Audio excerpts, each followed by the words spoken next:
even know what I'm doing anymore, but this should be fun, man. One thing that I do kind of want to show you out of the gates, Jake. So you know how I'm always talking about like my data sheet and that sort of thing. We talked about it for the footballers a lot last year.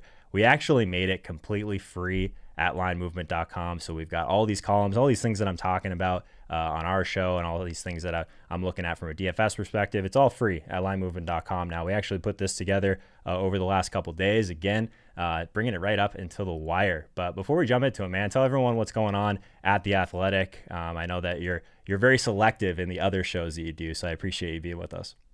Yeah, you're one of the 2 special shows I'm doing. I specifically chose you when you asked and you reached out. I was deciding between you and another one. So feel special, Joe. Yeah. What did I do to set myself apart, man? Hey, dude, you're somebody that we need to hang out in person. Like, you need to come to one of the FSGAs or something. We met at one of them. Are you kidding me? It's like probably a year and a half ago. Do you remember this? Yeah, for like 5 minutes. That's true. It was very short. Like, you're a popular guy, man. Nah, I think it was something else that was going on. I think you were over with you were with the 4for4 guys hanging out or something. Yeah, TJ and I hang out a lot at those things. There's been more than one FSTA where TJ and I end up at a bar at like 4 a.m. together. So what everybody needs to know is what that just tells you is you're the one that actually big time me. That's is not true, man. For those of you that don't know, like when you go to one of these FSTA events, Jake is in like a sea of like 100 people, all these people from Yahoo, all these people from ESPN. We got Matthew Berry on his left. We got Matt Harmon on his right. Like I couldn't even get a word in over there, man. That's way outside of my pay grade. Yeah, not nice try. In any case, The Athletic, if you're still drafting for the season, the fantasy draft kits out there, 30% off. We're going to have a special discount code just for your viewers. So we'll have that for weeks going forward after this. But right now, it's still out there, so everybody can get it. But that's what we're going to be talking about. I have the waiver column already up for this weekend to help you and everybody else that might already be doing waivers, people you should have drafted. And I got rankings on let's see. Waivers come out Monday midnight. Rankings Tuesday midnight, and then you and I talked about a lot is I have the adjusted strength of schedule, like the true strength of schedule by position for matchups, and that's really like I use that a lot for DFS. I'm not gonna lie. Yeah, that's the if you're gonna look at matchups, I'm probably further on the side of defense doesn't matter than you are, but I honestly I will concede that there is a lot of stuff. If you are going to use it, you should be using the stuff that's adjusted in the way that Jake is describing here. So I'm with you on that. Hey man, we only have you for so much time, so I get to show off one of my new fancy animations here. So here we go. Let's see if I can get it to work.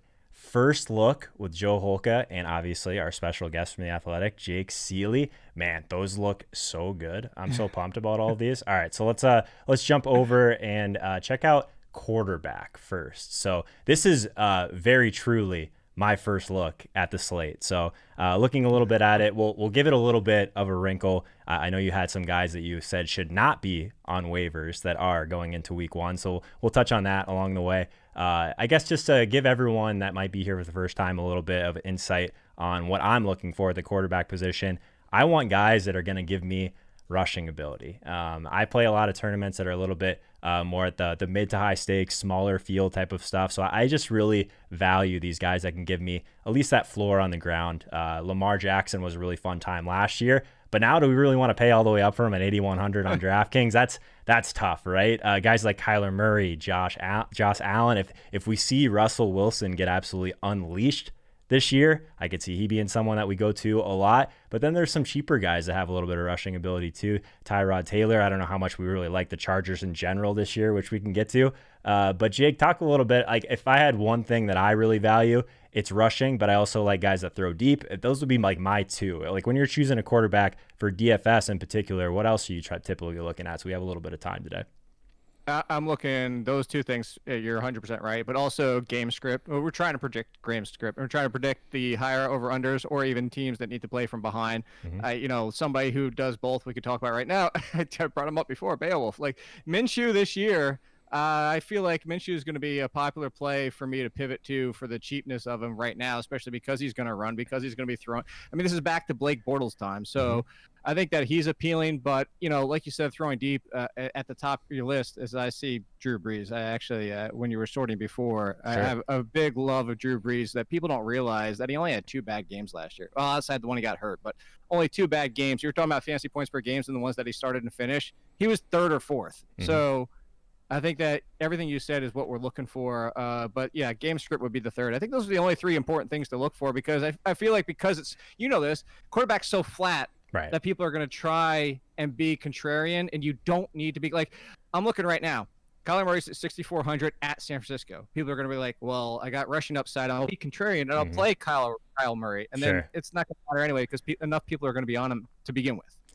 Yeah, I think the scary thing, so I guess I completely agree with everything you just said, by the way. I think one thing that scares me a little bit, just with like in general, we're talking about Jacksonville, it's just not a team that's going to score a lot of touchdowns this year, right? So that team total of 19 is pretty scary. We know that team total is something that correlates really heavily to quarterback scoring overall. But I'm with you. I think that if you're going to be going towards these guys that have a rushing floor, that's great. That's why I probably don't end up on guys like, if I have a hole in my game, that's it right there, right? So sometimes I don't make it to a guy like Drew Brees because he gives me absolutely nothing on the ground. Obviously, he does have that upside at 6,800. A little too expensive for me. I guess, is there any scare with Taysom Hill? I played this guy as a tight end last year in the playoffs on FanDuel, which turned out fantastic when everyone was playing Drew Brees.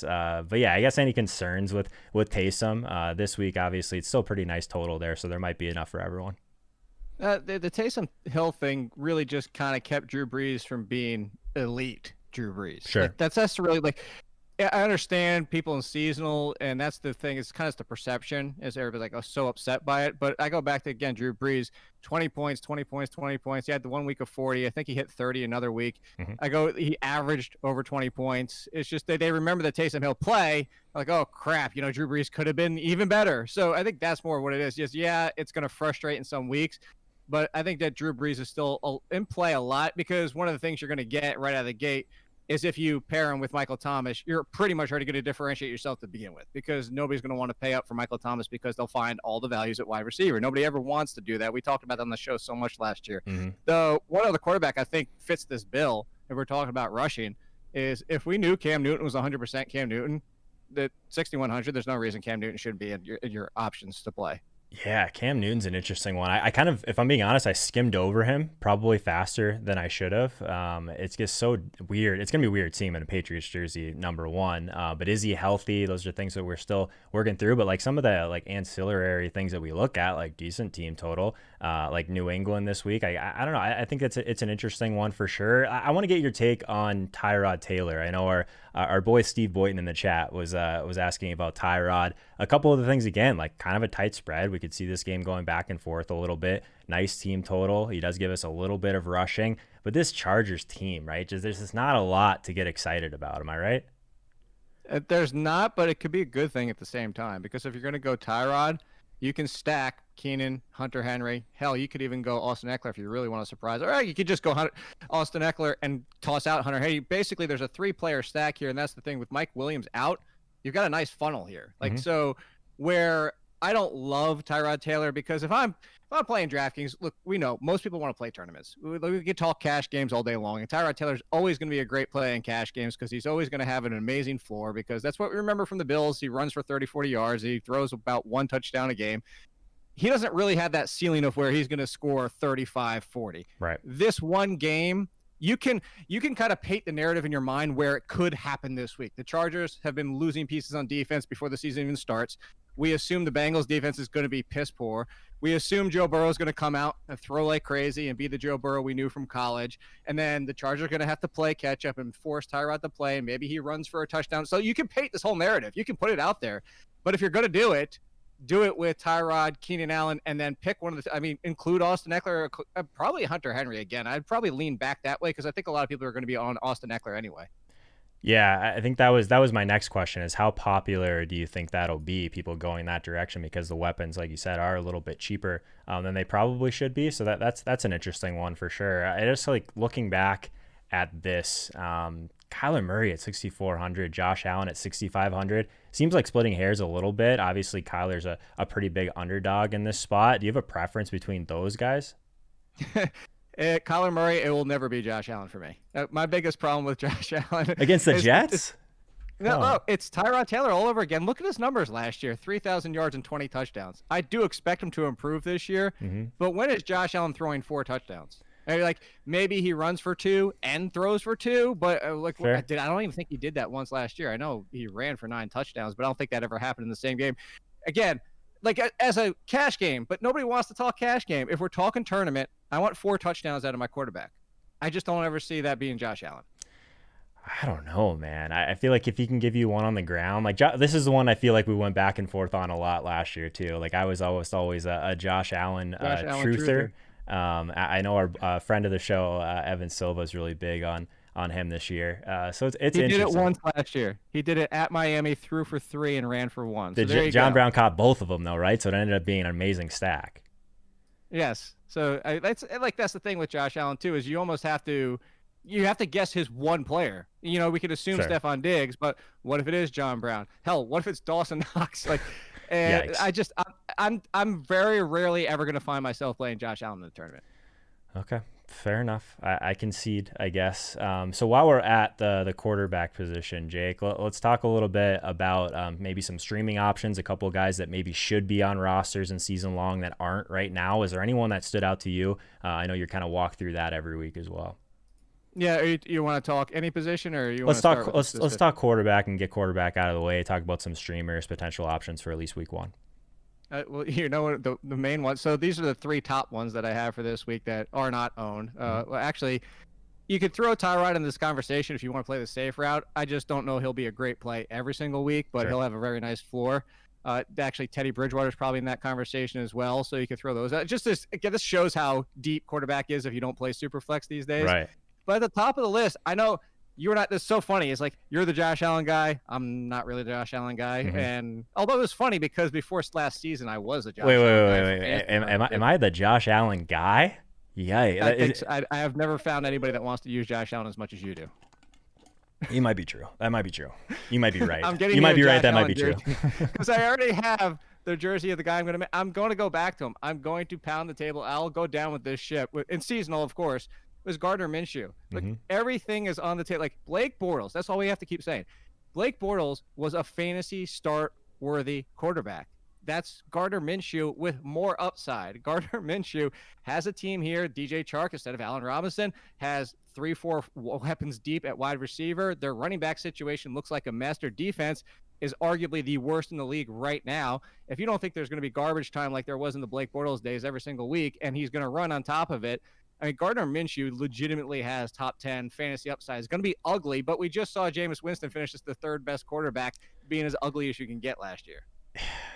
Yeah, it would just take. I get it from a season-long perspective, and I get it if you're just trying to stream. From a DFS perspective, I think there's better options. But like I said, I mean, he's 5,800 on DraftKings, right? So you're basically, I mean, what is it? 8,100 for Lamar Jackson. Like, is there anyone that you're spending up for this week, kind of before we move on to some running backs? I would say probably Drew Brees. I think you're going to get enough differentiation with Matt Ryan, just $100 right behind him. Is that you're going to get people heading towards. I know Calvin Ridley's probably going to be a very popular Matt Ryan duo with that. But if not, I would say Drew Brees, but I've been settling in more like you already mentioned it. I think another interesting one you didn't even mention is Matthew Stafford, because you remember Matthew Stafford last year before he got hurt, and he's sitting right there by Rodgers, Wentz, and Cam Newton. And I think that's, my article when I was writing, it was called The Blind Spot. You even said that about Cam Newton. It's the guys that you kind of look over because who they're around or what their pricing is, or you just weren't thinking about it. And I feel like Stafford's kind of right there. Like all the seasonal people were talking about him, but in DFS, I don't see a lot of people jumping right on board with this. And maybe it's because they get Chicago right out of the gate, but I'm not afraid of Chicago if I'm going with Stafford for what he was doing last year. I'm actually upset for myself. I see, this is my hole, right? Like, he doesn't run, so sometimes I guess like look past these guys. But Stafford, like, just looking at a metric that I really value, average intended air yards, an next gen stat, number 1 in the league, at least on this main slate last year. So man, like, I think Stafford at 6,200, if he did want to go that route, I could definitely see that being one that could work out. So we've made it to running back. I'm gonna say it, like, I know it's coming. Should we give people permission to play Christian McCaffrey in week 1? Is it okay? Okay, let's let people know if it's okay for people to play Christian McCaffrey in week 1. I'll just leave that one to you. Is it okay? Let's give them permission. Well, can I answer from your perspective? So Sure. if I remember the Joe Holka I used to know from last year, the answer was it's never not okay to start Christian McCaffrey. Correct. As in, Correct. just put in Christian McCaffrey and figure out the rest afterwards. Correct. Yes. And the reason for that is, and by the way, like I'm not going to victory lap Christian McCaffrey just because that doesn't make any sense whatsoever. But I think I played him on every single main slate last year, and I don't play a lot of lineups. I barely play any lineups, right? So I at least got to enjoy that. Starting your lineup with Christian McCaffrey last year was something that certainly made a lot of sense. We've got him projected for 26 touches in week 1. This team's just not going to be very good, right? So I guess my question for you is the touchdown, I guess his percentage of the team touchdown should be pretty strong, obviously, right? But are we just hoping that his receptions stay where they're at? Obviously, he'll be super active in the passing game, even if the team is down. Any Christian McCaffrey concerns? He's 10K. Zero. Like the 10K, I understand. And the biggest part about the 10K is not even the 10K on its own.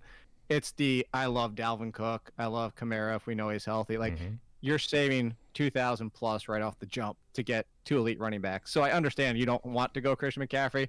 I'm not going to shove it down your throat and be like, you have to put in your lineup. With the Christian McCaffrey concerns, I have zero. Who did he just get as his offensive coordinator with Matt Rule coming from college? Oh, the guy who just made the LSU offense the most record-breaking offense of Joe Burrow that you've ever seen in your life. You think he's not going to get the best out of Christian McCaffrey, and like Christian McCaffrey's going to take a step back all of a sudden? The only thing that could potentially happen is if Teddy Bridgewater is the most miserable quarterback we see this year because he fails under Joe Brady, fails under Rule, and looks awful, and then the offense just does go nowhere. But Christian McCaffrey, look at the quarterbacks he was dealing with last year and still put up what he did. That's why I say zero concerns. I'm saying like 5% chance Christian McCaffrey is a bust this year, and that still might be too high. Yeah, I'm with you. I think that he's at 10K, right? Like last year we were looking at him at like 11K and like trying to figure out if it was worth it. And the answer was mostly yes. So even just looking at this slate, there's no one even anywhere near him in terms of touches. If we did want to go to that next tier, do you have any, I guess, first thing that when I was looking at this, Josh Jacobs at 6,800 for a guy that's going to touch the ball 20 times. This seems like the play that everyone's going to want to make. This is also the play that I automatically am a little bit scared of because he doesn't catch balls. So give me the take on Josh Jacobs, because I would assume at that price he's going to be really popular. Yeah, I feel like that, and I feel like it's going to continue to be popular, and I was initially out on him, but the cuts made me come back. I had been saying, you remember last year, this isn't victory lap, this is just coming from somebody, so I want to give perspective for everybody. I was called one of the biggest Josh Jacobs fans there were, and I was overrating him to start the year and all that type of stuff. So I say that because this is coming from a fan.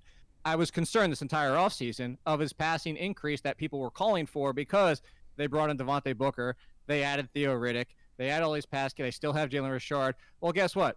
They made a bunch of cuts, and they cut a bunch of the pass-catching options. Or actually, they traded one of the ones that they drafted, and Lynn Bowden, that goes to Miami now. And now you're down to 3 guys. So, yes, Jalen Richard's still there. But now I feel a little bit better that he might be involved. Here's the good thing about this matchup specifically, is even if he's not, again, kind of creating a narrative here, you can see where this is. The Raiders are up by the third quarter because the Panthers are so terrible on defense, and they're just jamming it down their throats, and all of a sudden Josh Jacobs has 28 carries in week 1. So I would say that if you're looking for a tournament, he's probably going to be highly owned, but I'm not that scared of him as a whole because I just think no matter which way this game goes, I feel like he's in a good position. Yeah, I think that he's one that I might just close my eyes and not play and just hope he doesn't double dong on me, but we'll see. On FanDuel, he's 8,200, so it's definitely a harder decision, I think, when he's that expensive. On DraftKings, 6,800. I'm actually, so far, the pricing looks a little bit better than it normally does in week 1, which is interesting for sure. Joe Mixon at 6,700 stands out just from a touch perspective. I don't know. The Cincinnati offense is one that kind of scares me a little bit. Obviously, Alvin Kamara, is he injured? I know he had an epidural or whatever it was. So what's the latest on Alvin Kamara? He's someone that I probably play too much of, so I should probably get your take first. Yeah, I have no problem with Kamara, but this is going to be interesting too because remember the Buccaneers' run defense was actually best in the league last year. Whether or not that carries over, we see defenses change in season, let alone year to year. So it'll be interesting to see how it works out. Apparently the epidural was a concern at the time because it's the same injury that he had it's the back injury. Mm-hmm. So you hear that and he needs treatment. And you're like, okay, fine, he needs treatment. But the epidural level of treatment is what made everybody go, oh, whoa, hold on a second. But he practiced on Friday, being last week, and he practiced during this whole contract I might hold out. So it sounds like everything's fine. I think that's just going to be something we might have to deal with in the entire year of, like, Kamara might come out early. He might aggravate his back injury. So if you want to stay away from it in a DFS, I have no problem with that. You skip past the one that I do like, and not saying that you skip past it like you don't care about him, but if you see Josh Jacobs, this will give you, I feel like Eckler, as much as he should be heavily owned after what we just saw, I feel like he's going to be low owned in week 1 because he's $200 more than Josh Jacobs. He's $300 more than Joe Mixon, who I think is going to be very popular as well. People are concerned that Tyrod Taylor is going to hamper that offense. And I think if you're looking at that backfield, there's been rumors that Kelly Jackson, who's going to be the backup option. Do people already not remember how good Eckler was before Melvin Gordon came back? Like we talked about it on that show. Eckler was a smash. It was the easiest thing those first 6-7 weeks. It was plug in Chris McCaffrey, plug in Austin Eckler, and now go finish the rest of your lineup. Yeah, you lock in your like 13 catches with 2 guys at least, right? Man. I guess what I was looking at before, it looked like his touch count overall looked a little bit lower than I would have liked to have seen. But if we're just looking at guys that are going to catch balls, like he's in that Kamara range, right? He's $7K, similar price point. This matchup, like a nice, like kind of tight spread as well, is something that I guess historically has been something that's a little bit better for pass catching running backs also. This Chargers offense doesn't seem super exciting, but the team total, at least in this spot, still pretty solid, right? So I think that Eckler is pretty interesting. I think one other guy that I'll throw out there is Kenyon Drake at 6,400. Stood out to me a little bit. I think this Arizona team, what's interesting about them is they were actually one of the best teams in the league at running the ball last year at times, which I think if they were to continue what made them successful last year, we could see a lot out of this Kenyon Drake. I guess what he did at the end of last year, it was working. So do you think they go back to Kenyon Drake? He just seemed, that was just a price that stood out to me at 6,400 was a little bit eye-raising. Any thoughts on Kenyon Drake? You there, Jake? Yeah, I'm here. Oh, I thought I didn't know. Sorry, I thought you were still going. Yeah, I'm still here. That's all I got. That's all, you're gonna have to help me out. That's all I got with Kenyon Drake. Any thoughts before we move on to wide receiver? No, with Kenyon Drake, my biggest concern is he was essentially like the Amari Cooper of running backs. Is if you look at that 3 game, like this is once he was the starter for the Cardinals. The 3 games that he blew up when he scored touchdowns in all of them counted for what 64% of his fantasy production for the entire season, and there was a lot of single-digit performances mixed in there. I do think he can be more consistent, but how much more? Like, you know, he's a great tournament. There you go, great tournament play. Sure. But I'm afraid of him this week for a couple reasons. One is everybody's been on him this entire offseason. Everybody's a big fan of Kenyon Drake, thinking he's just going to be a top 10 running back. Everything's going to be great. Cliff Kingsbury, this offense is going to take another step forward. And then everybody's going to remember, where did he do to the 49ers last year? He blew up against the 49ers. Right. So I feel like, I guess I'm creating this own like thought process of everybody playing DFS in week 1, but I feel like everybody's going to see Kenyon Drake for the price, say, oh, Kenyon Drake's awesome. Oh, people are going to stay away because they're afraid of the 49ers. Don't you remember what he did to the 49ers? And then you see what I'm saying? I'm kind of creating this whole narrative where all of a sudden this ownership's like 15%. Man, he is, someone in the chat just mentioned this. I think it's a really good take. 6,600 on FanDuel is very cheap for Kenyon Drake, though. So it is a first look. So let's keep this thing moving. Wide receivers, right? So one of the things I wanted to make sure that we included on this data sheet was weighted opportunity rating. You'll hear me talk about it a lot. Shout out Josh Hermsmeyer, the creator of this metric. Obviously, everyone knows him from airyards.com. Would take 0% of the credit for this metric, but it is fantastic, right? So one of the things that is very sticky over like the course of a season is weighted opportunity rating. It's a little bit of a mixture between target market share and air yards. So you'll see some of the best players in the entire league leading the way from last year: Michael Thomas, Devontae Adams, Julio Jones, Chris Godwin, all of these names, right? I think that one that was really interesting, I'm sure people have been talking about him all offseason, Calvin Ridley at 6,100 for a guy that does have this type of target share, this type of air yards. Is Ridley a guy that's on your radar, or is 6,100 kind of a weird range overall at wide receiver?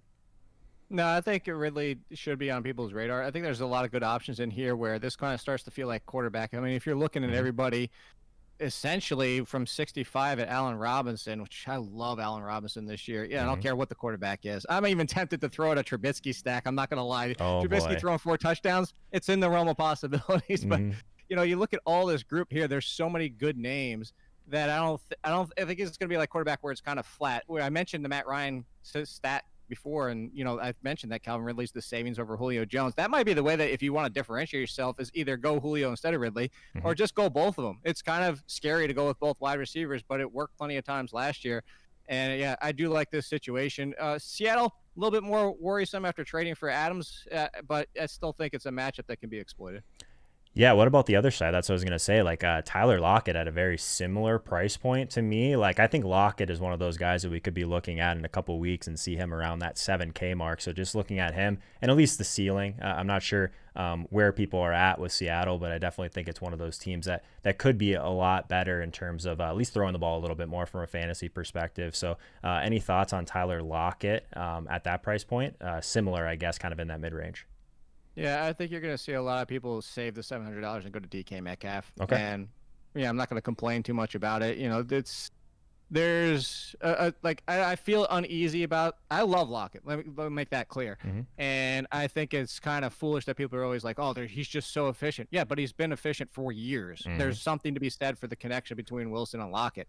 That all being said, there's starting to be a little bit of a movement towards late in the season where Metcalf was starting to run neck and neck, so to speak, in fantasy purposes, where I don't think Metcalf overtakes him this year, but if he did, I wouldn't be shocked at all.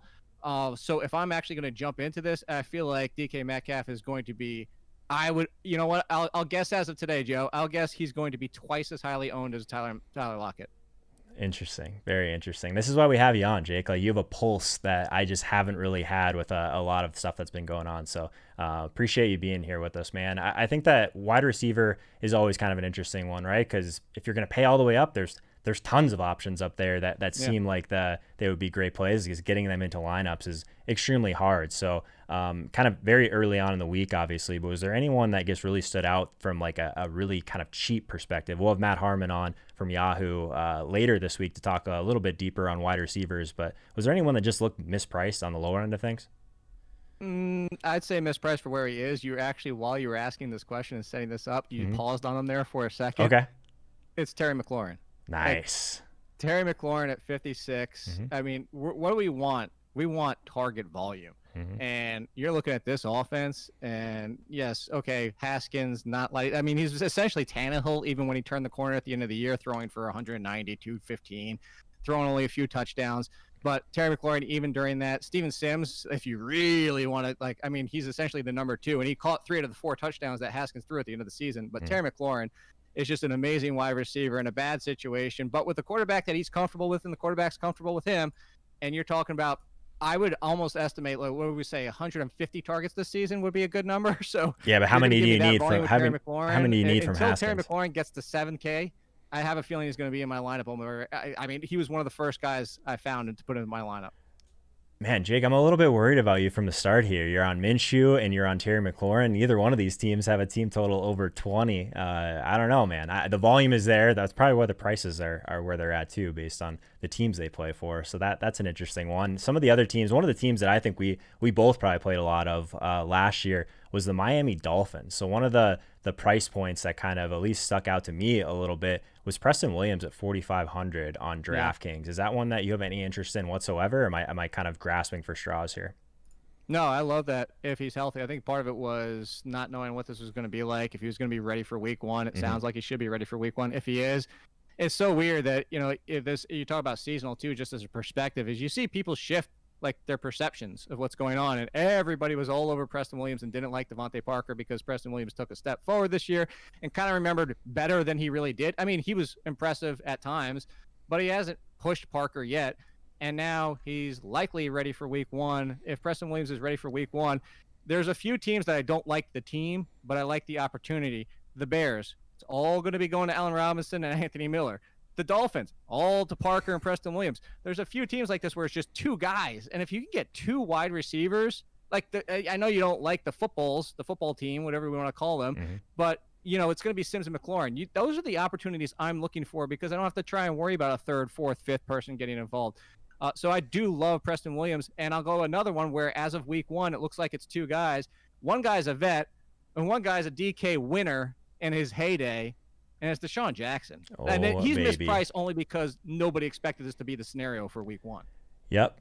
So when I'm just kind of sorting by something right here that I value pretty heavily, it's just yards per route run, 4.2 yards per route run. Who's at the top? It's Desean Jackson, 4,900. So I'm kind of in on that. I don't know if he's someone that you'd want to stack up in particular, but someone that you could definitely add as a one-off that would have a pretty large ceiling. Those are the type of guys that I like to go after, right? Guys that are cheaper, but also are going to get those really valuable targets downfield.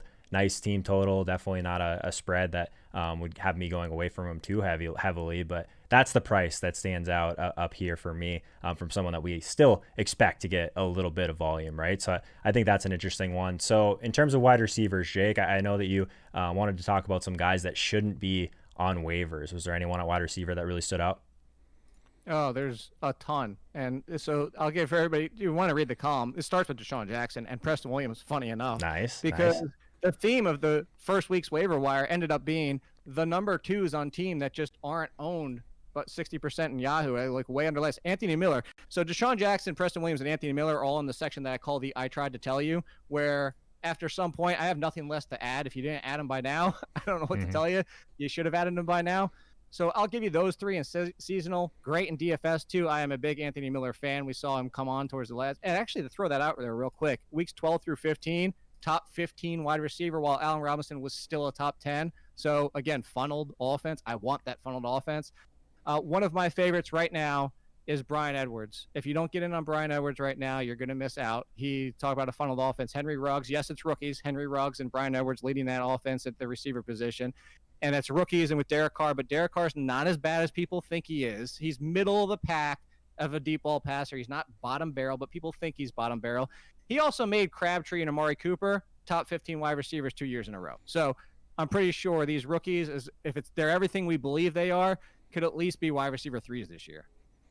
Interesting. Very interesting. I like that take a lot. And I feel like those are the ones that in season long kind of go undervalued for at least a little while. People don't know who these guys are yet, right? We don't know their exact role. We don't know how they're going to fit in. In terms of fitting in, I think that I would be remiss not to ask you about what everyone wants to talk about. It's the Tampa Bay Buccaneers. So one of the things that at least stood out to me, and then I'll get your take, was everyone wants to like have this narrative that Tom Brady doesn't want to throw it deep, so no one's going to play Mike Evans ever. That seems bad. He's 6,900. He's someone that I definitely think can still produce. Can Tom Brady throw deep still? Let's get the official Jake Ciely take on this one. He can throw deep. But he can't throw deep like he used to throw deep. So, okay, fair enough. Like we'll be honest, like the arm's not as much as it was. But again, similar to Derek Carr, it's not like it's not Nathan Peterman, like or Nathan Peterson or whatever the hell. What's like I got you, Nathan Peterman. Whatever the guy. You had it the first time. I remember at this point. Yeah. The fact is, he can still throw it deep-ish. And yes, it's not as Randy Moss was 13 years ago, but that's what you said. Narrative is people create this narrative of like Tom Brady only throws to the slot. Well, if you look at the teams that he's been dealing with of wide receivers, the Patriots have very much given him his best option being the slot for a long time. Julian Edelman has been his best option. It's not he doesn't throw outside. He just doesn't have a great arm, so he goes inside. That's why we all like Chris Godwin more than Mike Evans. But it's created such a narrative and created this such perception that it's discounted Mike Evans to the point where he's falling to the wide receiver 2s when he should still be kind of in a fringe wide receiver 1 conversation. You're still talking about Mike Evans that should, with Tom Brady, easily hit double-digit touchdowns.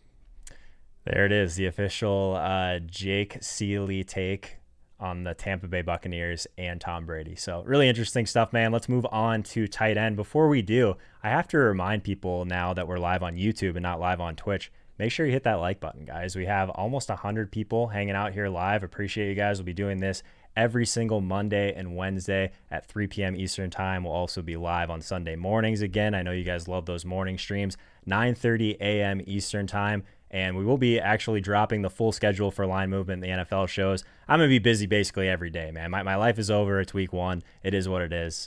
So tight ends. You kind of know. I said goodbye to my family. Yeah, it's over, right? Like today was week 1. Today was the official start, at least for most people, for week 1. And it's over. I'll see you in, I don't even know. What month is it now? I guess this is a normal football time, but it's so weird that hockey's going on, basketball is going on. It's just my life is just completely in shambles right now. So in terms of being in shambles, let's talk about the tight end position a little bit. There's a couple guys at the top that are super interesting. You know how much of a fan I am of Mark Andrews overall. $6K is pretty nice price point for him. Are you someone that's going to be going all the way up spending for Kittle? And then we just got to talk about some of my boys down here. Gesicki, we got to talk about my boy. Who else do we got down here? Who did I mention all the time last year? I'm trying to remember exactly. Oh, Noah Fant, obviously. Okay. So I guess overall, the top end seems like it's George Kittle, Kelsey, and everyone else, or is Mark? Am I crazy by thinking that Mark Andrews is at least close to that tier right now, based on basically what we saw last year? It can only go up in terms of volume in some ways, right? Yeah, I think Mark Andrews is always going to be in the conversation with them because he comes at $1,000+ discount often. Just because he's for seasonal purposes, I'd put him in a tier of his own. Like it'd be Kelsey, Kittle, Andrews, and then the next group is Ertz starting with other players. But I kind of feel like Andrews is just there. He's just hanging out there, and he deserves to hang out there. Similar to Kamara, like at running back, I kind of feel like he's just kind of in that next tier, but he's too good for the group right behind him.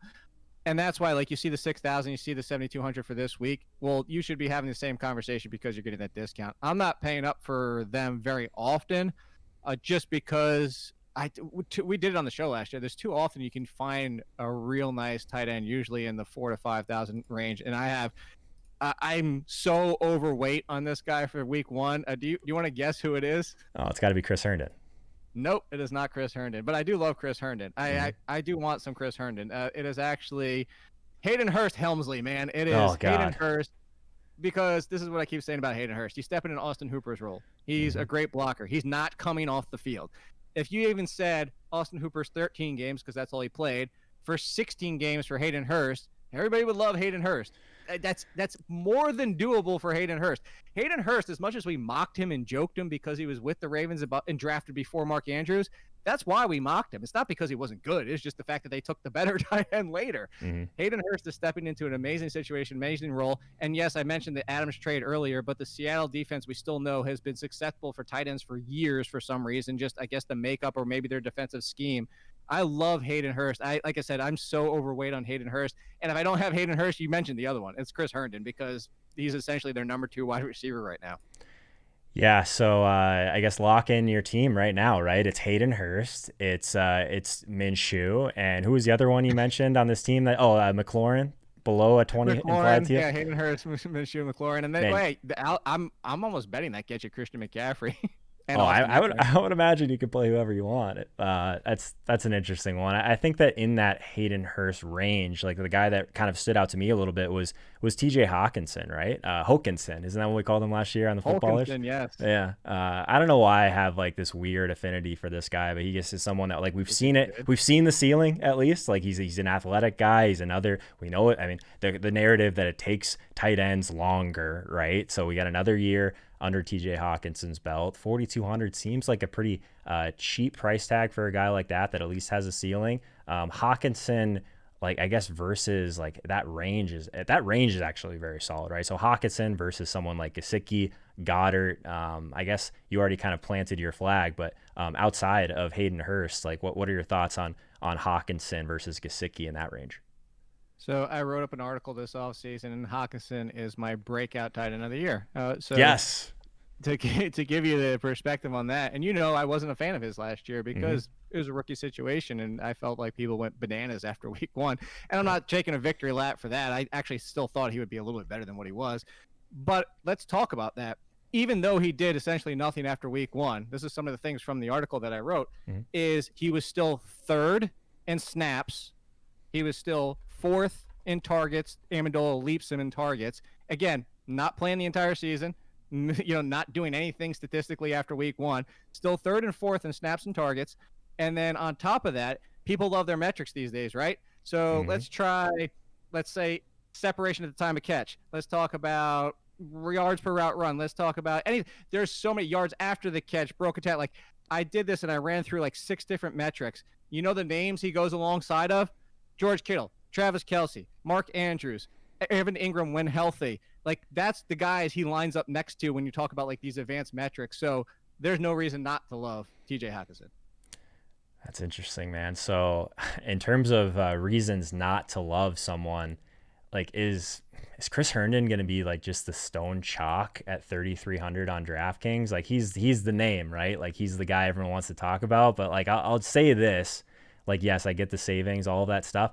I hate playing a tight end that has like one of the most egregiously low team totals that you would find. Like blitzbet.eu has them at 17.25 points right now. Tight end, we need touchdowns, right? So what are we doing playing this guy that at 3,300? I get it. He's a freak. There's a role, all of those things. But like, what happens if the Jets go up and drop 6 points on Sunday? I mean, that's obviously the concern. But if they do score a touchdown, there's a good chance he has it because it's him and Jamison Crowder right now, and that's the appeal here. So if you want to stay away from it, you just made the argument of why you stay away from it because he's going to be chalk because everybody knows there's only 2 options for Sam Darnold right now. And that, they're looking for wide receivers to potentially play for week 1. They picked up Dante Moncrief. That's all you need to know. There's nobody healthy right now. So if Brashard Perriman is still out, yes, everybody's going to be on Herndon. But everything you just said is what Herndon might just be. He's your cash play. Just if he's going to be this overweight in tournaments as a whole, it's just you just painted he doesn't score a touchdown and you didn't play him, you win. Boom, done.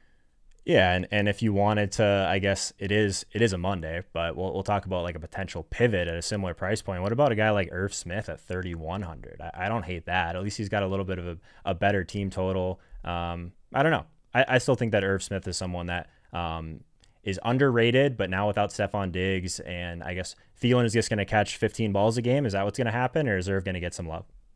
Yeah, Thielen's actually one of my more expensive favorite options. I have him on a lot of teams right now. The Irv Smith I would like so much more if they would just give up the ghost of Kyle Rudolph, just stop. Right. I would say this is more right now might be the interesting spot to play him because there's been talk that Justin Jefferson looked good, and there's talk that Justin Jefferson doesn't look good, and that LBC Johnson's the number 2, not Justin Jefferson. And so if it's that messy, maybe we see Irv Smith kind of be the Herndon is like he's technically the number 2 out of the gate, and then once the Jefferson develops more, he gets pushed back. So this might be the time to play him because if he does blow up and he does kind of act like he can almost act like the Kelsey Kittle to this team, where he's that involved in the passing game. His price is going to skyrocket, and you kind of get it now before everybody's in on it. So I could be tempted to play him. It's just. You mentioned, between Hawkinson and Hurst, like that would just come down to if I needed the savings. I'd probably build a couple lineups with maybe like a savings with Irv Smith because he's only 31. Jake Ciely, everybody. He is from The Athletic. He is on Twitter at AllInKid. Jake, this is going to be fun. This is going to be fun to do this every single day, every single Monday, every single day. I don't want to talk to you that much. Every single Monday. Nobody does. Nobody does. Yeah, right. This will be good. We'll get some more waiver stuff as kind of things progress next week. We get a little bit more information. The first look for week 1, going through all the positions. Jake, let us know where the people can find you outside of Twitter and The Athletic. I know you got a lot going on. Plug some stuff, man. Plug your articles. Plug like your Instagram if you want to like talk about your dog. Everything, man. Let's hear it. If you want to see pictures of Barkley, who's sleeping right next to me right now, actually, but don't ask me Instagram questions. Don't try to slide into my DMs on Instagram, please. Like I do Why Twitter not? in the comments on The Athletic enough. I'm not checking my DMs on Instagram. I'm there to post pictures of Barkley, and that's it. Anyway, yes, at The Athletic, there's still 30% off. We'll have a code for all you guys next week to make sure you continue to get 30% off. You mentioned at AllInKid. That's where I tweet out all the article links. That's the easy way to find everything. I'd have this show with Pat every single week. You guys are the 2 guys I'm doing shows with. My podcast, it's all, like I said, it's all tweeted out. That's the easiest way to go do it instead of trying to like hunt all these sites. Love it, man. All right. Well, we'll talk to you next week. Good luck in week 1.